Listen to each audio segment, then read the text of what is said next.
दिल्लीवरील दहशतवादी हल्ल्याचा आता मास्टर माइंड तय्यबुर राणाला अमेरिकेतून दिल्लीत आणलंय। NIAचं पथक राणाला घेऊन दिल्लीत दाखल झालंय आणि त्यानंतर NIA त्याची कस्टडी घेईल आणि दिल्लीतून मुंबईत आणून राणावर खटला चालवला जाण्याची शक्यता आहे। मुंबईत त्याला आर्थर रोड जेलमध्ये कसाबच्या कोठडीत डांबणार असल्याचं आता सांगण्यात येत आहे। तर आपण बघतोय 26/11चा मास्टर माइंड राणाला आता भारतात आणण्यात येत आहे।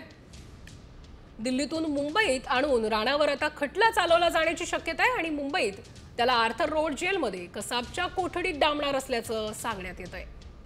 आताची सगळ्यात महत्त्वाची बातमी समोर येते। तर आपण बघतोय दहशतवादी हल्ल्याचा मास्टर माइंड जो आहे तय्यबुर राणाला अमेरिकेतून दिल्लीत आणलंय।